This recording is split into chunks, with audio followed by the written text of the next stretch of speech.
Good evening. Welcome to the September 16th, 2025 regular session of the Board of Education.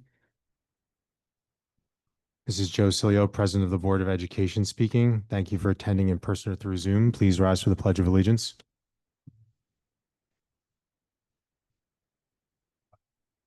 United States of America, and to the republic for which it stands, a nation, under God, indivisible, with liberty and justice for all.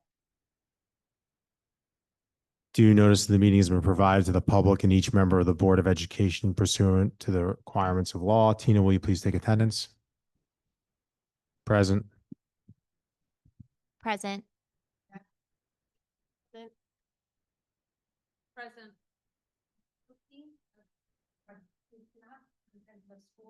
Present. Janet Hapu, Assistant Superintendent for Business and Finance, Mr. Clerk.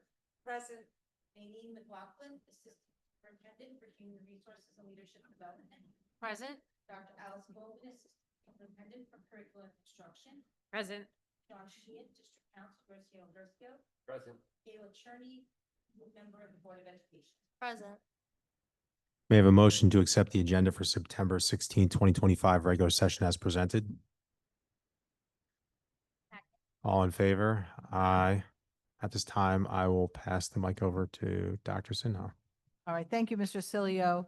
So, we want to start off, this is our very first meeting, and we're so glad to have you, Kayla, here this evening. But we do have a student that we want to recognize, our student artist for our calendar that you see up there. So I'm going to have Kayla introduce and talk about the calendar. So this is our wonderful calendar design, and Brianna Taylor was the one who created it. So Brianna, if you want to come up.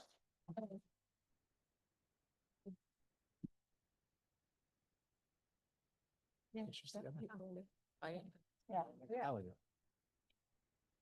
Stand with you. Oh, good.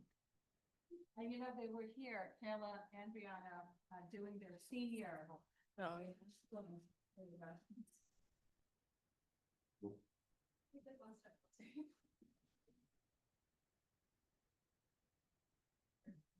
Hold for Wait, Dad. Hold for Dad. Come on, Sorry. Congratulations. You did a great job. It's like really one of the best. Just something that I do want to say about our calendar. It is such a thoughtful process for our students, and we have amazing designs that come up, and then we vote on it. So as all of us administrators, we vote on it. So we were really proud of you, Brianna. This is beautiful what you created. So thank you. Okay. At this time, we're going to hand it over to Gary Sheedy and Jack Klein, who will provide an update on the construction that's taking place over the summer and where we are today. We're going to change that.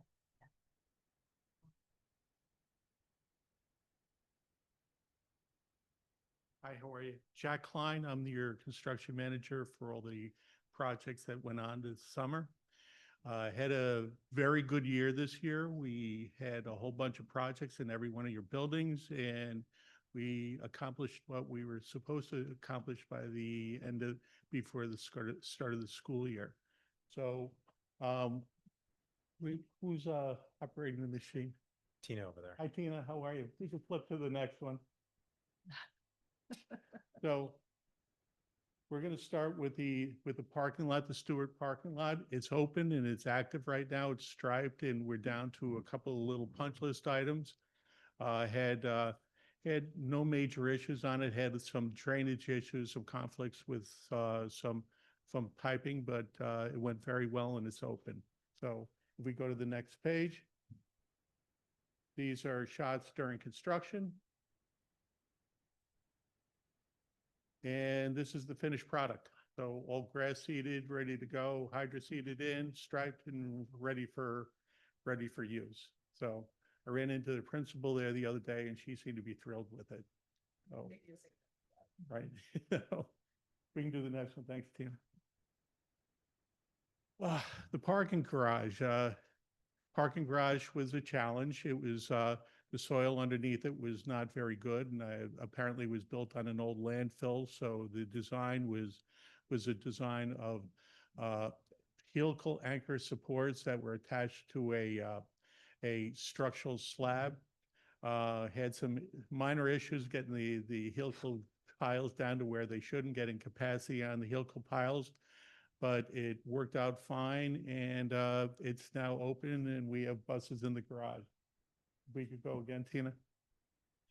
This is the first one.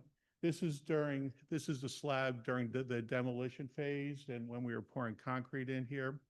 It's a structural slab. It's 2 layers of number 5 bars each way, both up and bottom, and it supports itself. So, and if we go to the next one. So, and this is what we have here. The buses are in, they're operating, and they're using the parking garage.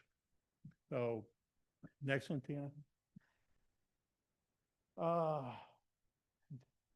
This is the HVAC systems, air conditioning system throughout the school. We did air conditioning in every school in the system this year. I can tell you that they're all up, they're all running, they're all operating right now. And we're down to tying in the BMS system, the building management system, into the, or tying the air conditioning systems into the BMS system so Rob and the schools can run them on their own. So, and that should be done in the next week or so. So, but this is during the construction. So this is our finished product. So all done, ceilings back in place, the cassettes and the wall mounted units are all working properly. We have no leaks in the building, thank God. So it all worked out pretty well. So the gymnasiums and the bleachers, we replaced all of the bleachers with new bleachers. We put in new drop-down curtains. The curtains had divider curtains between the basketball courts, and we replaced one of the basketball hoops. It's also all done and operating, and the students are using it now. So this is during construction. This is our final product. So the bleachers all come out. They have the logo on one side. I guess that's the visiting team side, home side, right? And the curtains come down, they go up and automatically with safety controls on it so that in the event that they start to drop and someone walks underneath it, there's a beam radar to stop it from coming down and it goes back up. So, but it's all up and running now. Hey. High school. We're in the process of doing a lot of things at the high school. You can see outside that we're working on all the fields right now. The softball fields, the turf is in place. All of the fill in the turf is in place. All of the concrete work for the outside project has all been completed. We're anticipating that the asphalt work gets done next week, and that'll finish up. That's all of the hardscape. The last thing that we're working on is the irrigation system and the what you call it, the I'm having a little glitch here in my thinking. So no, yeah, the grass. We have different grasses. Some of it's hydroseed, some of it's sod, and we're We have to still do the path. right. Yeah. So. It's on the boiler. Yep. Oh, I'm sorry. We replaced, we took 2 boilers out. You now have four boilers or smaller, more efficient boilers that give you some redundancy in your systems. The project is expected to be done the first week of October, and we're on schedule right now. So this is the old boilers when we were taking them out during the demolition phase. This is the new efficient boilers. Okay. All right, now we're back to the right one. I apologize. So again, site drainage this is for the addition, the new addition. The site drainage around the site has been completed. The The foundations have been started. We did a little turnaround. We were going to do all of the foundations by the end of the summer. We made a conscious decision because there's a rampway that goes from the hallway down into the new project. And we thought it was more advantageous for us to get out of the building as quick as we could to keep the noise down. It does get a little noisy out there now, so we're still drilling and attaching to the building. And that work should be done in the next week and a half, and then we'll be outside the building. So footings are going in now. We've done the footings that attach to the building itself, and we're now doing the perimeter footings, which will be followed by the structural fill that goes in the hole, and then we pour a slab and get ready for steel. The work finishes next summer, and we're right on schedule, right where we should be right now. So this is the old area. This is where the old slab was for where all the sports equipment was, which takes up a good portion of the building footprint.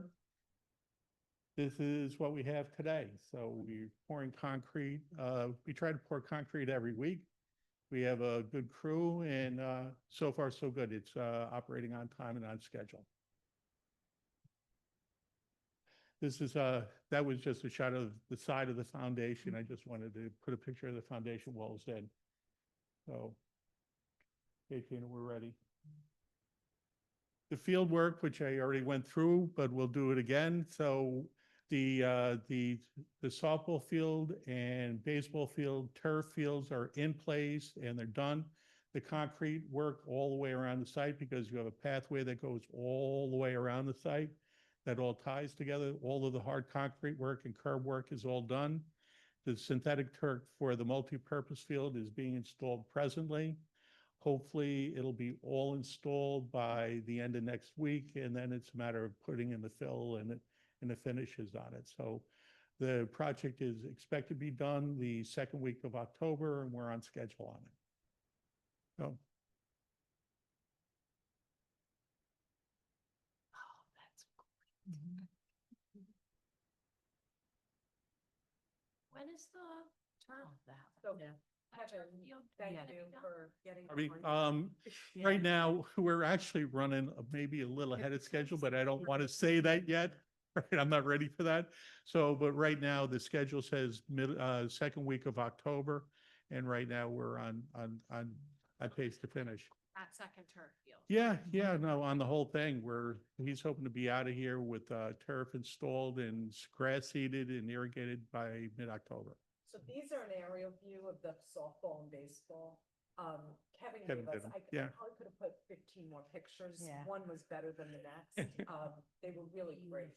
But you can see, most of, really, the turf work's all done. It's just the finishing work, all the sod has to be put in. We're still dealing with the irrigation and the asphalt path that goes throughout the whole site, right? That still has to Yeah. get done. Yep. So, and then they're heavily working on the multipurpose field.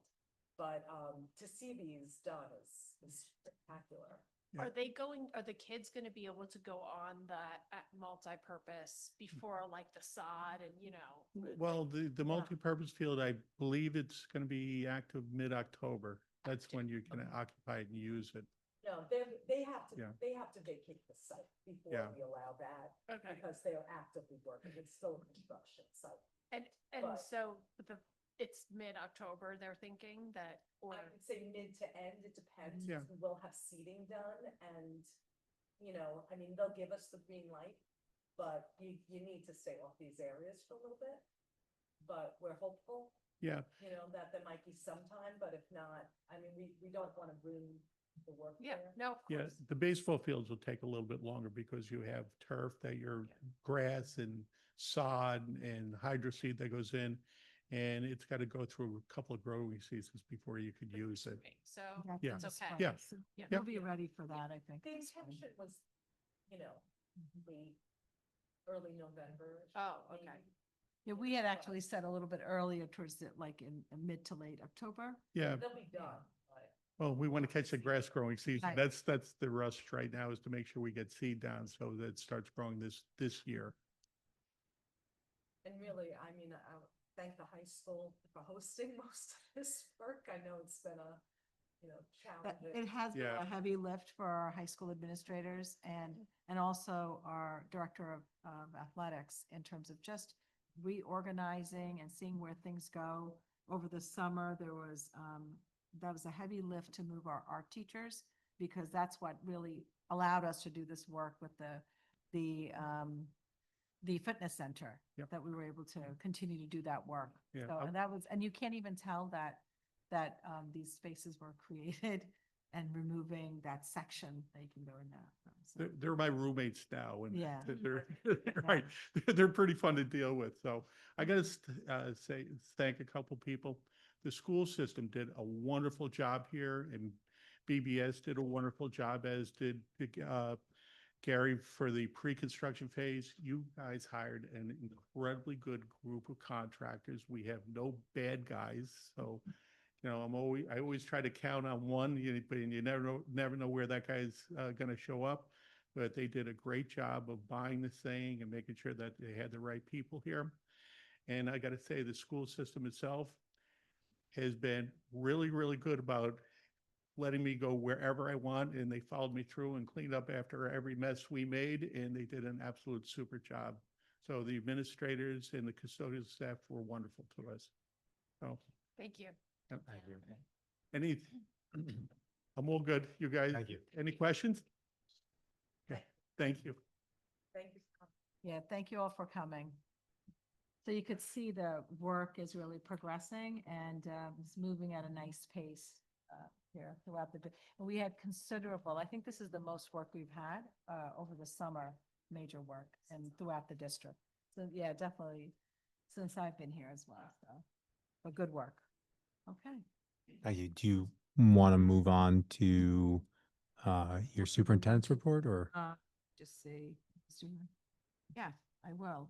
But what I will do is for my report, I want to actually have Kayla give the report, what she has collected for opening of school. I know she's been in touch with our administrators throughout the building, and she'll also talk about some of our students as well. So I'm going to turn it over to you, Kayla, first. Thank you so much. So, I'm going to start with the primary schools. So, Locust, they were talking about how they have a new program called WIN. Well, this is actually throughout all the primary schools to improve math and literacy. So, those coaches have been going into all of the primary schools and working with all of the kids. They have something in, I know, Hemlock and Homestead called the 4 pillars that all of the kids are learning. So, it's respect, responsibility, citizenship, and perseverance. They also have a lot of fun activities that have been going on with the beginning of the school year. So Hemlock has something called the Hemlock Helmet. So you get like flowers for positive things. And if you get 10, not flowers, feathers. If you get 10, you can have like a dance party or whatever the kids want. So the kids are really enjoying that. At Homestead, they're also focusing on art and they're reading books about art. So that's really awesome. And then at Stratford and Stewart, I heard that the second graders are really loving it. At Stratford, one of the second graders said, "I love Stratford. It's like the high school." I was like, I'm not sure about that, but you're for your age, that's perfect.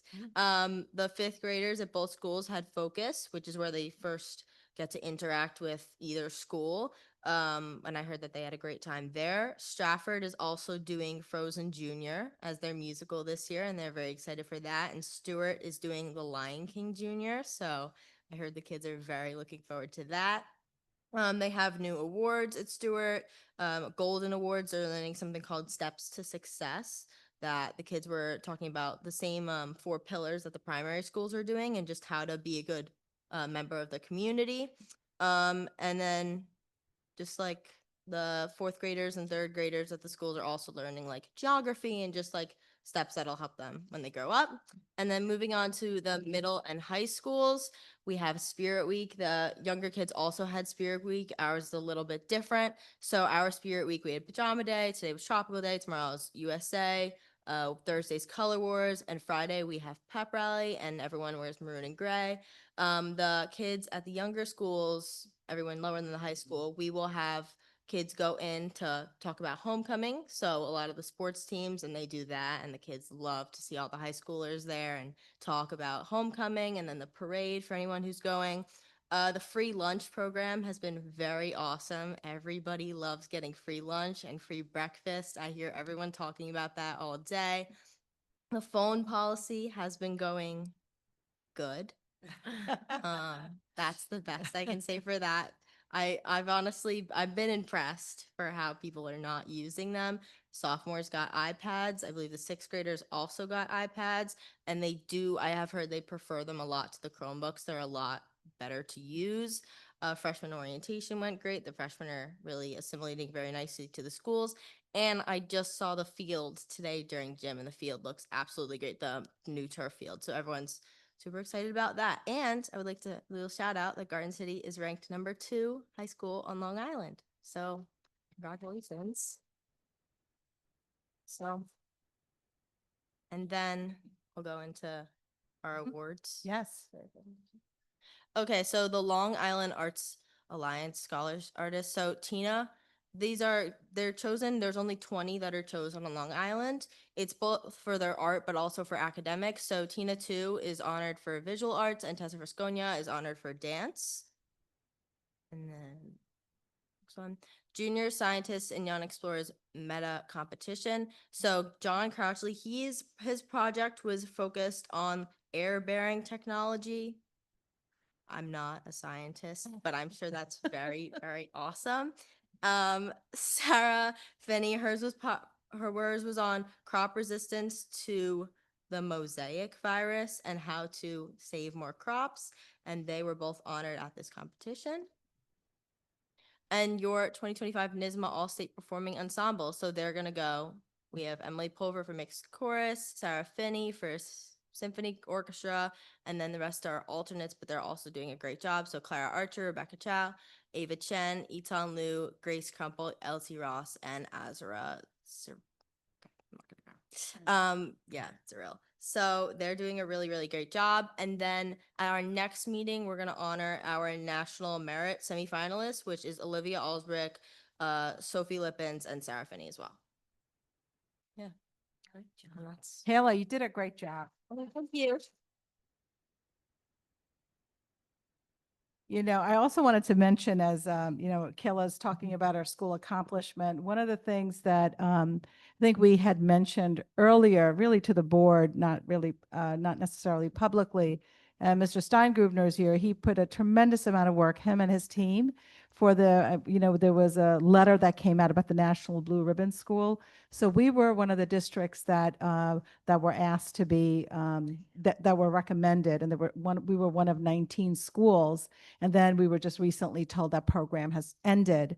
But we did receive notification over the summer that we would be, we would be receiving that recognition. So even though we're not getting that formal recognition, I think it's an opportunity for us to really acknowledge and, just the hard work of our students, our faculty and staff for our district. And, although our high school is definitely, where everything is at a different level because it's the high school, right? You're going beyond, and we're making sure that they're prepared. But this is a culmination of K through 12 because our kids stay here, kindergarten through 12th grade. So I really want to thank Mr. Steingrubner and his team. You put in a lot of work, or I know you did all of last year when you first got that notice. I think it was in September or October, around that time frame, and you started working on it. So really appreciate all that good work. And thank you you noticed that we were #2, our high school. So that was a nice shout out for our high school right there. So, all right. So would you like me to continue with my report? Okay. So, as we're talking about our students, I had the opportunity today to meet with it was at Stewart, our 2nd and 3rd grade students. I just want to mention some things that are 3rd grade. I mean, it made my day what they were saying. They had a whole assembly on it's Stewart's step to success. Here are some things. This is their words because I want to read it to you. Actually, Carrie shared it with me because she was taking good notes. They talked about, integrity, and they knew doing the right things when no one is watching, progress over perfection, focus on growth, not just getting it perfect. These are kids' words that they were saying. Own your mistakes, lift others up, avoid jealousy. That was another comment one of our students made. Respect others, use kind words, be humble. be a buddy, not a bully. I said, that could be a nice tagline. One of our students said that. And just make thoughtful choices, but they kept going on. It was just so beautiful to hear them speak that way. And it's been, 2 weeks of school. So I was very, very proud of our students. And along with our second graders, they're loving being in big schools. They're loving it, but they do miss their teachers. So they are in a good place. So just a couple of things I wanted to mention. Let me just go here. We have talked about this is our first regular meeting. Our opening of schools went really well. And I do always want to take a moment to thank particularly our GCPD, our Commissioner Jackson and his team for all they do, particularly for our opening of our schools. And they're true partners with us. So we'd like to thank them. Our back to school nights have started. We had several back to school nights. I think tonight was a Locust back to school night, and we have a couple more left. So that's going well. And our UPK back to school night, I think that's tomorrow night. That's coming up. So we're really looking forward to a wonderful, wonderful year ahead. I also wanted to, last week, CASDA presented their literacy review. So we have developed a plan so you know what we're doing. So I'd like Dr. Bowman to go through our action plan and for the remainder of this year so far, okay? Sure. So we have assembled a committee. We have also identified 8 dates between now and the end of the year.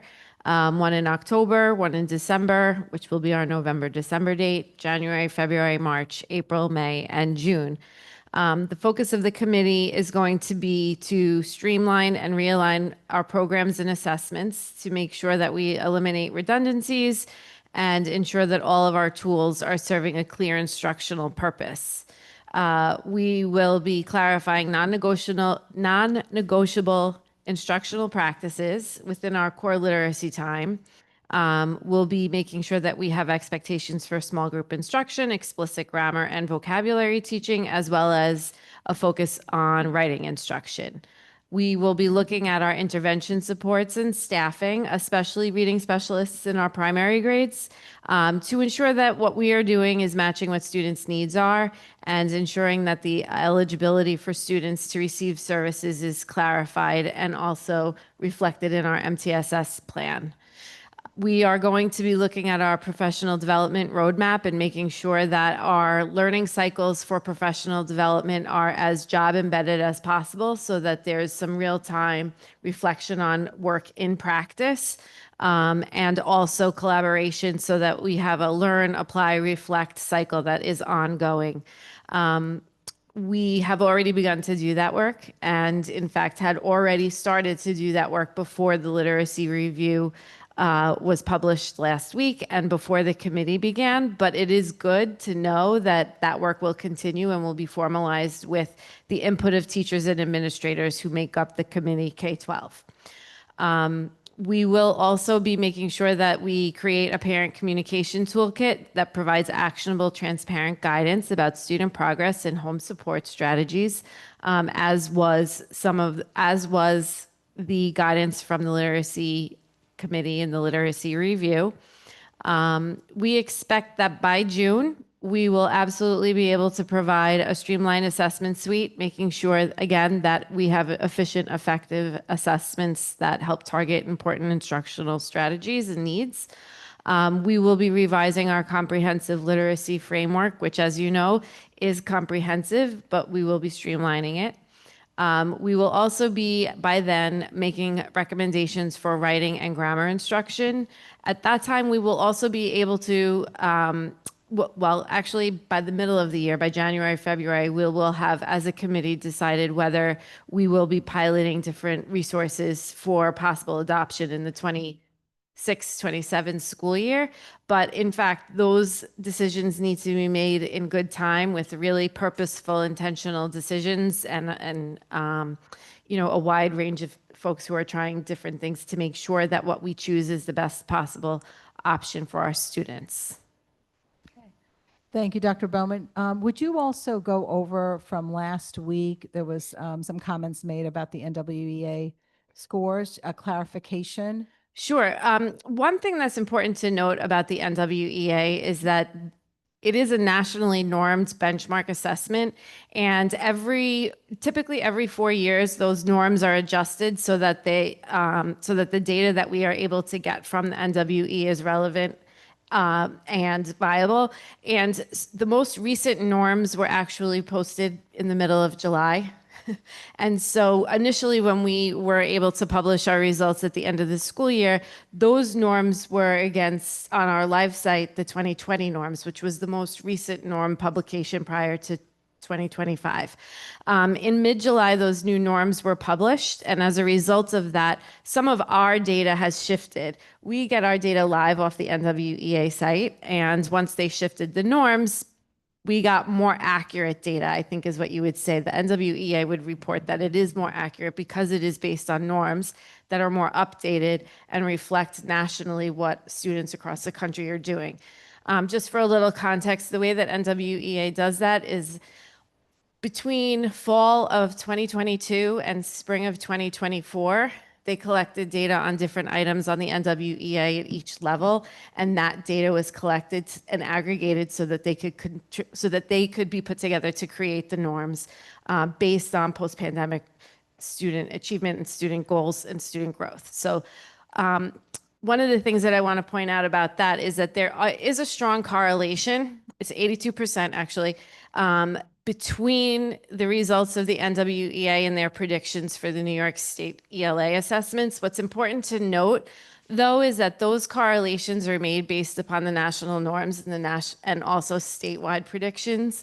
Typically, Garden City's students score above the predictions that the NWEA provides. And so while that is the case, that there is a very strong, 82% is a strong correlation for us and our students, and I won't pretend to be able to explain why, we do better than what the NWEA would be predicting for our students. And so that's an important piece of information to have.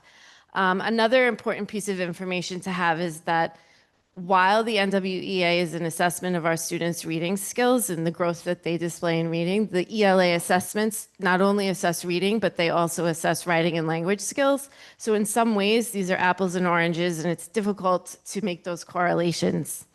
Is it on? Okay.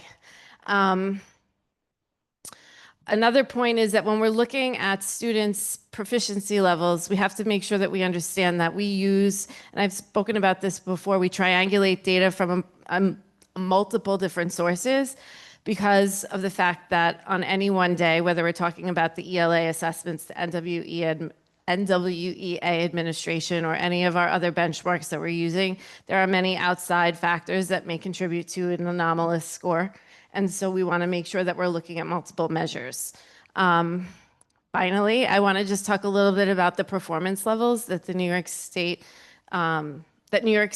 publishes. And of course, they're 1, 2, 3, and 4. And in New York State, the way that we have them organized is that levels 3 and 4 are considered proficient. However, what I think is important to note is that for a level 2, students who are performing at level 2 are partially proficient in standards, and they're considered to be on track to meet current New York State high school graduation requirements. And so that's an important thing to note because it does not mean that our children can't read. It just means that they're partially proficient and moving towards proficiency. While I am talking a little bit about NWEA and scores, I just want to point out that while the assessment scores are still embargoed, we did encounter a situation over the course of the last 2 weeks where some of the individual score reports that were on the parent portal were inaccurate. We contract with a vendor who does our scoring and then has the files uploaded into our portal. And the cleanup for that happens both on the state level and in BOCES. And what happened was that there were 7 students for whom the score reports were inaccurate. It was brought to my attention by a parent who was very diligent in looking at their student's score report and saw that something didn't make sense. And when I say that, one example was that the student had a perfect score. Every single point the student earned. So the student had 518 out of 518 scaled points, and the state scored him at a 2. which clearly was wrong. And so when the parent called me and pointed it out to me, I immediately got on the phone and called BOCES and called the state and was in a week-long conversation with them until I felt confident that they had gotten to the bottom of the problem. They independently found some students that I hadn't found on my own. And so I'm pleased to say that those reports have been uploaded to each child's individual parent portal backpack. I'm not sure if we use the word backpack here. And so those updated score reports are up there. I think that part of the reason the embargo lasts as long as it does is that you can imagine if we were one of 5 districts that I was told in Nassau County had a similar issue occur. So it wasn't isolated to Garden City, and it wasn't something that they didn't know was happening in other places.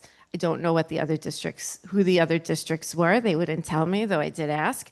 But I was also assured that these changes in the data will be reflected in our aggregated data. In other words, the wrong scores aren't in our averages. The right scores are in our averages. Initially, that was a question that might not have been answered the way that we wanted, but I made sure that it ended up the way that we needed it to be. I think that's everything. All right. Thank you, Dr. Bowman. That was very comprehensive and much appreciated. One thing to note is that about the scores with we had 7 discrete, these were only the paper pencil Yes, assessments, not the but not computer. all of them. There were, of the 7, So all 7 of the score reports that were inaccurate were students who took the paper-based form of the test. However, not all students who took the paper-based form of the assessments score reports were wrong. yep, good, thank you.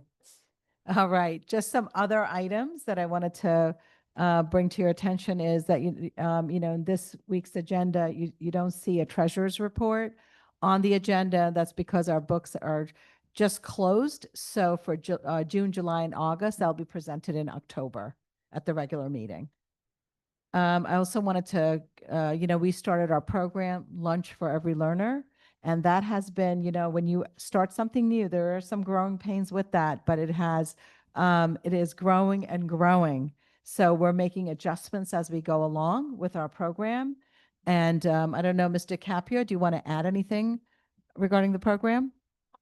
Just overall, we've been working closely with our food service management company, Whitson's, and we've had great cooperation from all the elementary and primary schools, and everyone's on board. So we'll be making tweaks to the menus and, making some adjustments, but overall, it'll look similar to what's going on now. All right. And then just a couple of other items. On the agenda this evening, you'll see that we're on the agenda, we have Linda Green's retirement, who's our Director of Transportation. And, that's as of the last day in December. And she's been in the district, right now, it's 39 years she's been with us. And she started here and she's worked in different capacities throughout the district. And I think one of the things about Linda is that she's very compassionate about children, the connection she makes. And I think within the department, that's something that one of the things that I love about our transportation department is that very much student-centered and family-oriented. And that's something that Linda has worked very hard for, and her responsiveness. So, we'll keep the board and our community updated in terms of next steps. But, I wanted to point that out, and we thank her for her service, and we want to wish her well in her retirement. Also on the agenda, we will be accepting some funds that's from State Ed around the Distraction-Free Schools Initiative. It's about $18,000, and our goal is to spend that money just bringing some speakers for our students and professional development, and also for our parents, speakers for our parents. So we have the PTA continues to have a digital citizenship committee, so which is great. We're working together and bringing some of that to our schools. Another item I had that I want to, the homecoming. I know Kayla spoke about the homecoming. And I just, it's a big, big effort. And there's lots and lots of people to thank, from our high school who really coordinates this with our PTA, and the PTA has a homecoming committee, to again, our Garden City Police Department, to our Chamber of Commerce, John Wilton, the SEPTA. There is so much involvement to make this the homecoming day just the best for our entire school community. And it looks like we're going to have great weather. So I'm excited about the weather. So, we have that coming up. And then lastly, I do want to address two things that has been coming up recently. So I want to actually address that. And this is really concerns that have been raised regarding, again, two recent matters: the lowering of flags and questions about the district's lack of response following the assassination of Charlie Kirk. So regarding the flag issue, as I shared in my letter, our district has historically relied on formal notification from New York State when flags are to be lowered. In this case, no formal state or federal directive was issued. The announcement was made through media outlets. So once this was brought to our attention, we reviewed our policy and regulations and confirmed that flags are to be lowered in accordance with both state and federal directives. So I apologize for any offense this may have caused our community.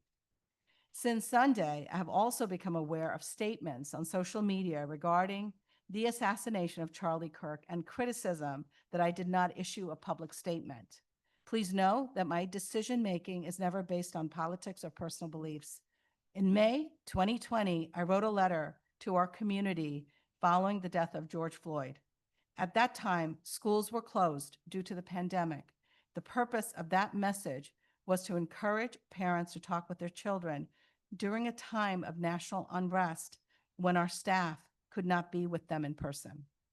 Over the weekend, in light of Charlie Kirk's assassination, I asked our principals to be especially mindful of the well-being of our students and to ensure that every student and staff member have access to resources and support services they may need as they may be impacted by this unrest. If any questions remain about where I stand, let me be clear. I condemn the senseless murder of Charlie Kirk. Our responsibility as a school community is to stand united in treating one another with respect and dignity. As always, my focus remains on fostering a safe, respectful, and supportive environment for our students.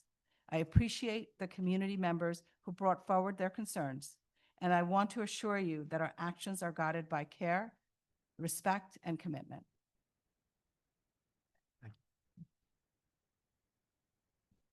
At this time, are there any questions or comments from the members of the Board of Education? No. It's all right. Oh. We're going to go to questions anyway, so I don't think. Oh. Yeah, are there any questions from the board? Yeah. You have them. So I just had a couple questions, Dr. Bowman, about the slides you did, the proposed plan for the, what do we call it, the literacy review plan. I was just wondering if you could just clarify a couple of things. You had talked about the committee. Could you just maybe comment on the members of the committee? And then I have like two more questions after. Sure. We are working to make sure that every grade level has a representative member from our teaching staff, and also that we have membership from each of our buildings. And when I say every single grade level, I want to just clarify K-6 every grade level, but all 7 of our buildings. And so we even will make sure that we have a high school English teacher as well. And will that, will you also be looking for like teachers from an ICT class or those with Yeah, special it's a education? cross section. Yeah, I'm sorry, I didn't mean No, to that's interrupt okay. you. No. Yes, we have a cross section of teachers across Cross section. a cross section, Okay. across a cross section. And you had talked about a couple of things, realigning programs. Could you, I guess, some of those terms, if you're not in the weeds for people who maybe might not know what exactly that means to realign a program, or the other phrase was instructional practice. So, alignment means that what you are intending to teach is matches what you are assessing, right? So the curriculum matches with what's happening in the classroom instructionally, which also matches any assessments that you have, so that you know that you're assessing what was taught and to the degree that it was learned. That's one way that you can talk about alignment. Another way that you talk about alignment is vertically. And when we say vertically, we mean K 1, 2, 3. So you want to make sure that what the receiving teachers, so the first grade teachers, have matches, that there isn't a big gap or a big overlap between what the kindergarten classes do and the first grade classes do. And that goes all the way up. We also look to see that there is alignment, an interdisciplinary alignment. And that's very important with literacy, especially in the younger grades, because the research shows that literacy is best learned when it's within the content areas and when there's background being built. So alignment is in a lot of different directions. And I'm sure that there are others, but those are really the core ways that you want to make sure that everything is in alignment. And there was a second term. Just the phrase instructional practice. So instructional practices really encompasses what the teacher does, right? So what are the moves that the teacher makes in the classroom? What are the lessons that the teacher plans in order to make sure that the children are learning? What in the moment shifts happen based on what's going on in front of them with the kids, and making sure that that is also matching everything I just said about alignment. Thank you. Sure.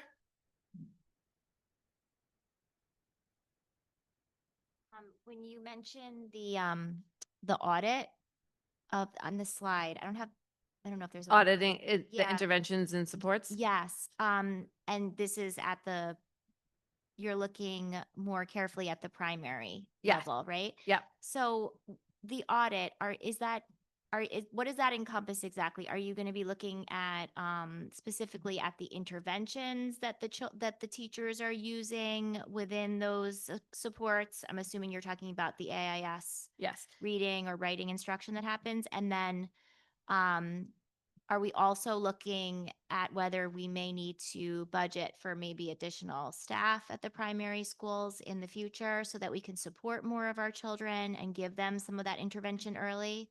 Yes. So when we are looking at our intervention services, especially with the younger kids, one of the things that we'll be looking at is our determinations about when it's appropriate to intervene and provide supports and services. One of the recommendations was to review that and consider intervening sooner, so that we can, scoop the Yeah. children up, address any concerns that they have early on, and then off they go.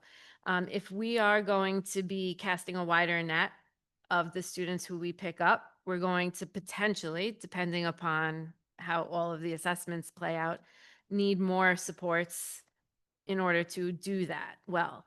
And so we will be looking at that, where that comes out. That's why part of it is that we want to make sure that we're ready to have those conversations earlier as opposed to later, because Right. of the We implications. need to be able to plan for that. We are also going to be looking at the assessment suite that we use, Mhm. because we want to make sure that we aren't using more than one assessment to identify the same skills gap. Mhm. We also want to make sure that there aren't any gaps in the assessments that we're using, so that we're missing something.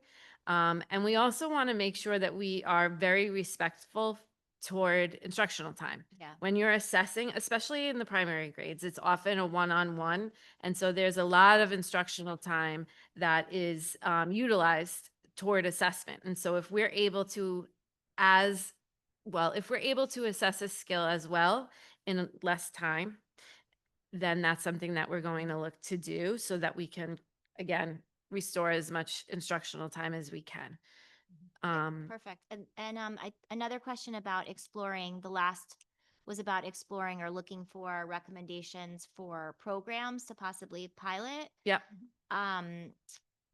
how would you make decisions about which ones to choose? And is there any like community of other like curriculum leaders like you or Ms. Kaufman where you can talk with other districts or other educators about programs that have worked well for them in their schools? I don't know if there's a way in which you can do that. So the short answer is yes.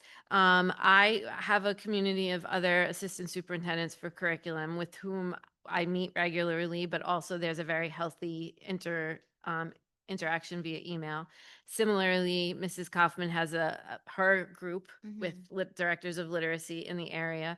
But one of the things that also we would be doing is we would be gathering information and research on what is out there that is considered to be strong. But when we pilot something, we would have a rubric, we would have a framework that we would be measuring each of the programs or resources against, so that whatever decision we end up proposing, we have, a rubric that would back up the decision behind why that would be what we would propose. Right. We probably want to think about a program that provides a really strong like writing component, Yep. since it seems like that's where a lot of our teachers were feeling like they needed the most support in ways in which to explicitly teach writing and incorporate that into the day. Absolutely, Yeah. absolutely. You know, one thing that we did early on this year, and this was after the budget, we added the literacy coach for K2 particularly. And so if there's a need during the middle of the year that we see, we're going to come to you with that. And we'll Right. make a recommendation.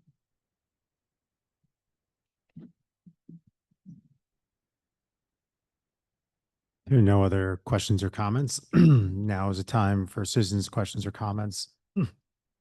Please come up to the mic, give us your name and address, and you have a few minutes to ask your question. Please, if you could, ask all your questions, and then to the extent that there's an answer or we can answer quickly, we will do so. If not, we'll get back to you and follow up with some member of the administration or, if appropriate, principal or teacher. So the mic is open to any questions or comments from the group.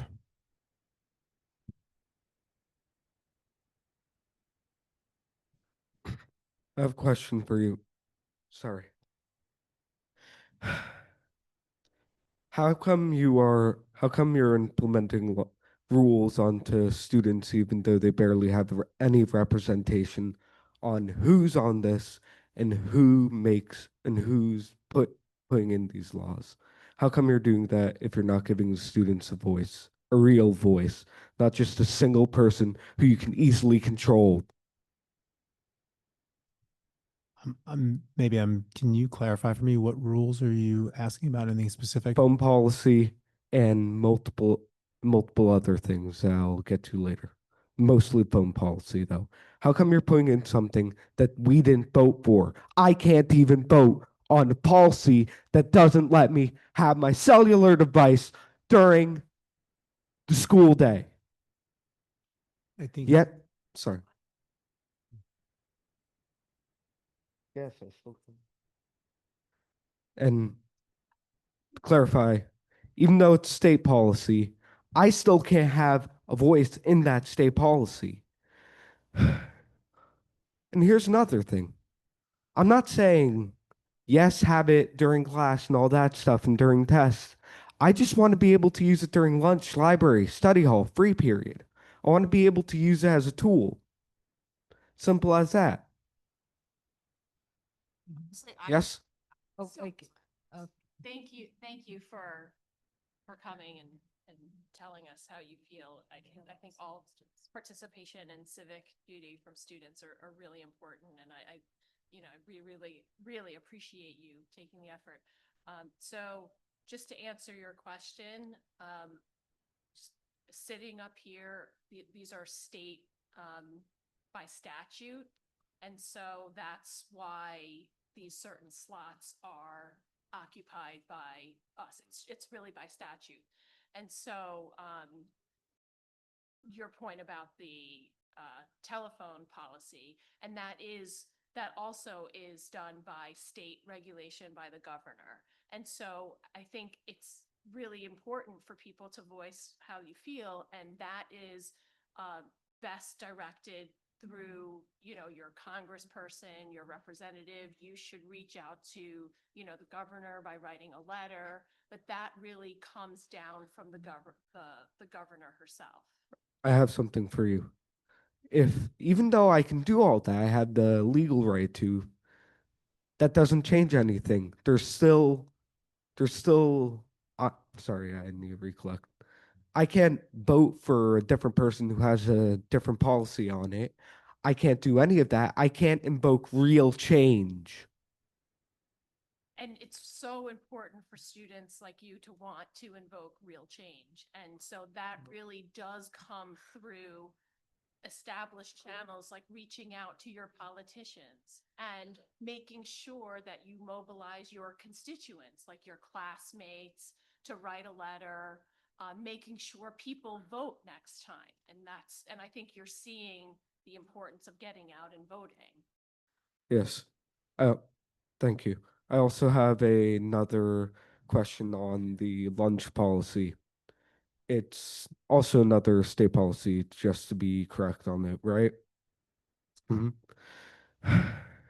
Why should we be even giving students free lunch, even though that's a very socialist style policy? That feels like letting people who sort of control DMV control the food.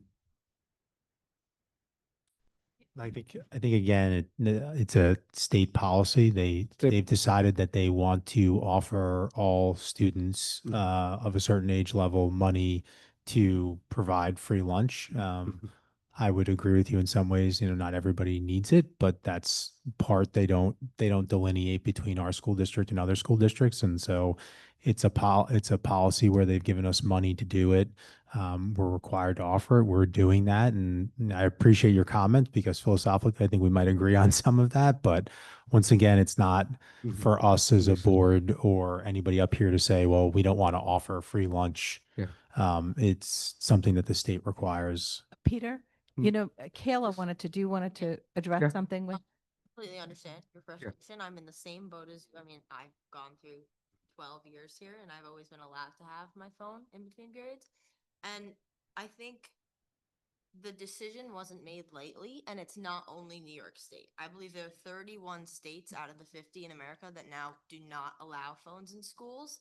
So there's probably a lot of data on it for reasons why they're doing it. I completely understand the frustration because you want to look at your phone and you want to talk to your friends and be able to communicate them. But I think they're just trying to push that we do that in person so we can be more social with our classmates without using the technology. Yes, I understand that with you, but thank you. I understand clearly with that, but there's still things like different periods. Let's say let's say your friend is in lunch period and you're in just like something else and you have like free time on your hands. How that'd be hard to do in that case. Sorry. Peter, if I can say something to you, what I will do is I know we'll schedule a time and we'll address your questions. Is that okay, Peter? 'Cause Yes, that's we've okay. talked before. So we'll do that, okay? Hmm. All right. Thank Thank you. you. We appreciate You your did a great questions. job of Thank you. speaking. You did a great job. I won't take as long. Tina Marcellos, 171 Garden Street. There was a lot of information you shared, Dr. Bowman, about the NWEA. I just want to make sure I understand. So I know that there were NWEA data that was foiled over the summer. And I know that I cited last week, it was last week, that the current sixth graders were 47%, 47% of them were below the 60th percentile. So was that data incorrect? And will the full data for all grades be shared out to the district?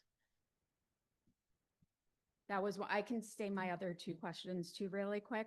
The other part was just around the trend with students going into MTSS. Are we seeing that that's increasing in elementary going into the middle school? Like for the reading supports and the math support?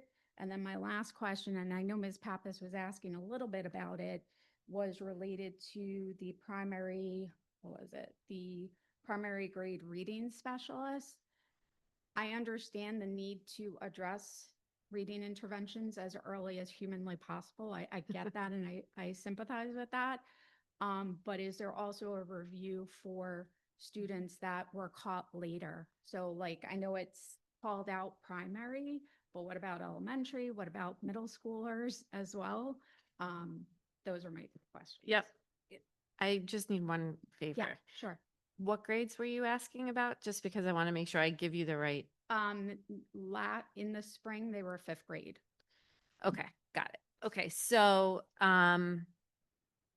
the spring data that we had, you said 47%, right? And below 60th Yep. percentile. With the updated norms, it's 37%.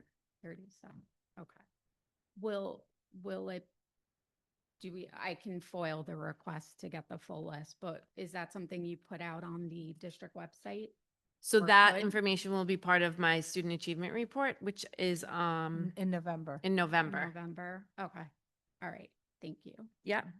I will have to get back to you on the numbers about whether we're seeing a trend in the number of students who are being identified for MTSS needs going from the elementary to the middle school. And so I will look into that and Okay. I will get back to you on that. Okay. And the third question, which is, are we going to be reviewing not only the primary reading interventions plans? Bless you. We will, yes, absolutely. You bring up kind of an age-old tension, right? Because when you shift your resources to the younger kids, you want to make sure that you're not leaving anybody out, which is partially why the question of will you need more resources comes up, because we do want to make sure that all of the children in all of the grades get what they need in order to succeed. So we will be looking at that, absolutely. Okay. All right. Thank you.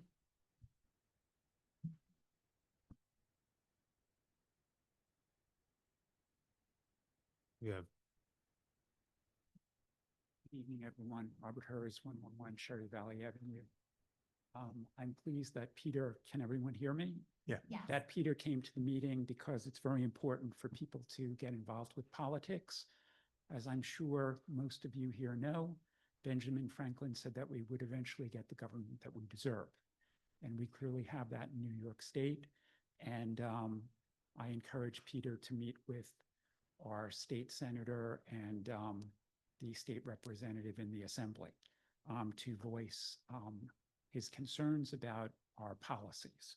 And unfortunately, people do not get involved in terms of expressing their views. And as a result, the people that are active get a disproportionate say and things get implemented that might not be appropriate.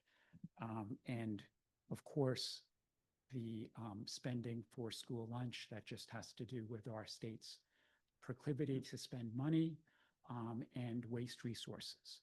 And one of the topics, and this is the last thing that I'll say about the state because I want to bring something else up. Our state spends half its budget on Medicaid for the total state budget. It spends more than California, and California is a much bigger state. And 40% of the people in this state are on Medicaid or similar programs. And as a result of Medicaid, everyone that has private insurance, including like the teachers and people that work for private companies, their insurance costs more because Medicaid only pays the hospital 60% of what it costs to do an operation. So as a result, there's all this cost shifting. And as a consequence, private healthcare costs in New York State are the highest in the country. So this, of course, is just what our politicians give us. Given the affluence of our state, it makes no sense that 40% of the population is on Medicaid. The mind-blowing figure is 67% of the people in the Bronx are in Medicaid. And for the whole country as a whole, it's 20%. And I included one of the more recent programs in that 40% number, which the current administration is going to phase out a good part of it. Anyway, I'm sorry to diverge on that.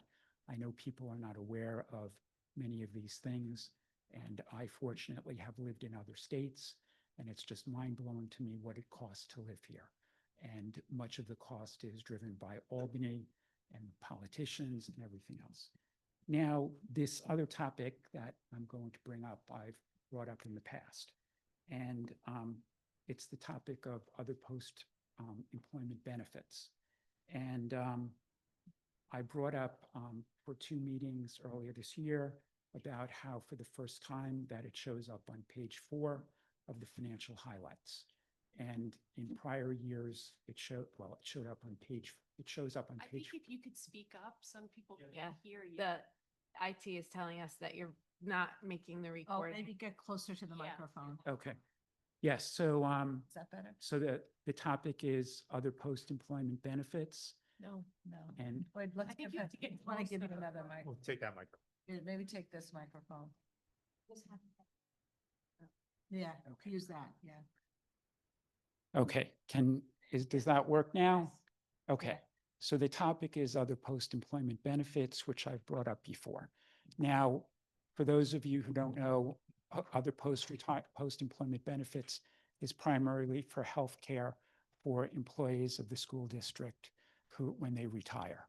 So for most of the people in the district, you have to work 10 years to get healthcare and retirement. And for administrators, I was told that it was 7 years. And last year, for the first time, it shows up on page 4 of the financial highlights, which basically summarizes what's important in the financial statements. And it also shows up on page 44, but in the financial highlights, it basically brings up things that are most important. And at one meeting, when I asked about this, Ms. DeCapua told me that it was in there because the accountants told you to put it in there. So I've worked as a financial analyst going through annual reports for over 30 years. And the things that are in the financial highlights or the management discussion and analysis are the things that are most important. Oh. So this number obviously is very important. And the number is $248 million, which is 15 times the size of the school district's debt, including the energy performance contract in terms of what your bonded debt is. It's a very big number. To further dimensionalize it, it amounts to $35,000 for each housing unit in Garden City, roughly, in terms of what the liability is. Now, granted, you don't have to pay it tomorrow. You pay it as you go, but in many respects, it's similar to a pension, and the pensions are pretty much fully funded. Unfortunately, due to our government, this liability is not allowed to be funded in advance. I don't know why that is, but it's not allowed to by New York State. So the issue that I have is that when you look at this, for someone to work 10 years to get benefits for the rest of their life, and if someone retires at 55, the Social Security tables say that they will live for 25 more years. However, in Nassau County, people live for 4 years longer than the national average because they're healthier than most. So someone could collect 25 years of health care for working just 10 years. Now, the way that I look at it, that doesn't seem to be a fair bargain between the employees and the school district. Now, a long time ago, when this was first probably put into practice, people didn't live as long. And to give another point of comparison, to receive full Social Security benefits, you have to work 35 years to receive full benefits. So I brought this up several times before. I don't know how many times, but I know I even brought this up at the first meeting that I came to probably, that the school district should start to try to work on this liability in terms of trying to change things. And there have been actions afoot by other organizations on Long Island, in particular Nassau County, within the last 2 years substantially changed their benefits for the Civil Service Employee Association. And that's one of your unions too. It's a different group probably than what Nassau County has. And I estimate that it's about 35% of your employees. That's a figure that I came up with. It might be slightly off, but that's my rough estimate, but it is a large work group. And when Nassau County revamped it, they were also, before they changed things, they required people to work 10 years before historically, but then less than 2 years ago, they changed it. They now have to work 10 years. And that was done in their latest contract. And I know I gave Dr. Sinha a copy of the what was it called?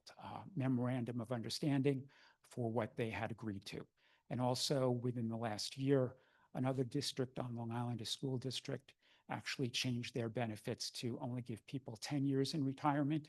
And that actually makes sense to me because the most expensive cost of providing this benefit in retirement is before the person reaches age 65. Because once they reach age 65, they become eligible for Medicare, and the cost to provide them benefits drops by half. So I encourage you to look at this and to try to, I know you have to deal with unions, and I'm sure, well, I shouldn't say I'm sure. I know that that's not easy, but there are examples of things out there in terms of different methods. And also, I've spoken to the village about this, and I've had meetings with them privately about certain matters concerning benefits. I do not think that you have health savings accounts. Is that correct? No. Okay, so I encourage you to investigate health savings accounts because, in my opinion, they're the best free lunch on the planet in terms of how much wealth people can accumulate in these plans. And I know that for the village, I'm not familiar with what the actual specifics are of your health plans, but the village actually meets the requirement to provide a high deductible health plan, which is required to give a health savings account. And I don't know why they're not doing it. It would cost them about $3,000 a year to do the administration, and it would be a big free lunch for everyone in the village. So Mr. Hers, is there anything that you're like a direct question we can answer? I know you have like a lot of thoughts. no, You worked this- with data thi- before. I this just want all- This, I don't have anything for you to require a direct response other than that this is something that you will endeavor to make progress on and look at best practices or how to negotiate effectively. Because if this is presented in terms of the free lunch that a health savings account provides, and by the next budget cycle, I will be providing a comprehensive analysis of the school district, and I will provide that with you, and I will write up some of these things to give you some examples or a template that you can potentially use in terms of, what workers may need, what they would get, and what they would give up. So I just ask that people have like an open mind and try to investigate these things, because the cost for things, well, everyone here lives on Long Island, so I don't need to tell you what the cost of things are. And I will leave you with one final mind-blowing statistic. The average cost for property taxes in the country, so for Garden City, that would be the village, that would be the school district, and that would be the town of Hempstead. For the typical house in the country, it's $4,000. So that's the number. Now, you can say that Garden City is more affluent. It's about 3 times more affluent than the country overall. So that means that the house should maybe pay $12,000 in taxes. Well, I don't know how many people pay $12,000 in taxes. So anyway, that's all that I have to say. Thank you. Thank you. Oh, here. You can maybe hand it, you can hand it. Thank you. Snap it. No. Oh my God. Just hold it. All right. Hi, sorry, Sivan Chapman, 70 Willow. I wanted to ask, I did, sorry. Last year we were here, we had all the kids come out, we had Miss Hauser come out and stuff, and we spoke about music. I've gone through a few channels and I've gotten some answers, but I mean, at the end of the day, we come here and we can't get something. SEPTA, as well as Friends of Music, donated money for the special class It happened to be my daughter's class. They went to Stratford to have music therapy. It was 2 sessions, 8 classes. I think it spanned about 6 months in all. It was about $2,600. We had a little caveat in it saying, when the board's approving it, we really want this to go into the budget. We want it to be, for Locust and so on. Didn't make it through. So these kids now no longer have music. Any? I'll get back to you, Ms. Chapman. Okay. On that, okay? See, anything that we can do, we really kind of did it as seed money, hoping that we can do more. Just a little something to, we've discussed that as these kids get older, they don't really get to participate in anything. Not that I want the recorder in my house, but something. That's a blessing. But anything else, these things matter. Thank you so much. Thank you. Maybe you can help us find some money.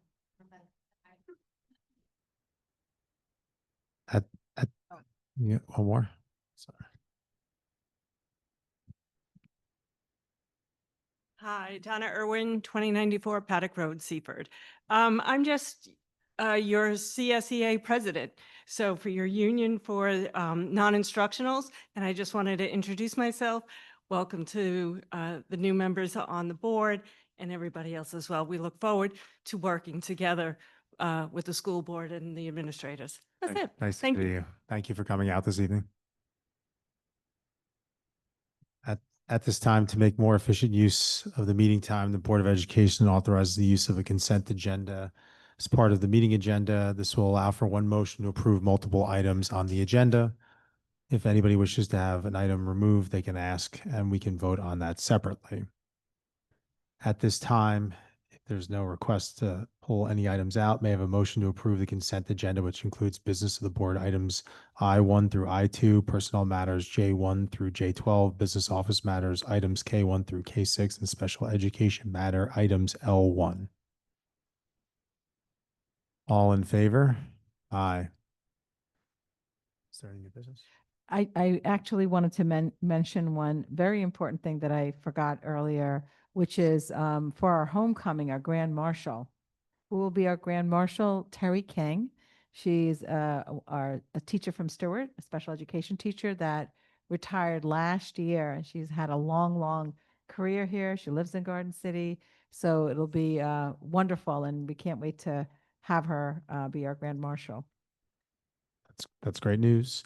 Future Board of Education meetings, Tuesday, October 7th, 2025, work session if needed, and Tuesday, October 21st, 2025, regular session at 7:30 at the Garden City High School. At this time, may I have a motion that the board have no further business to come before the board and that the meeting be adjourned? We go into that session. All in favor? Aye.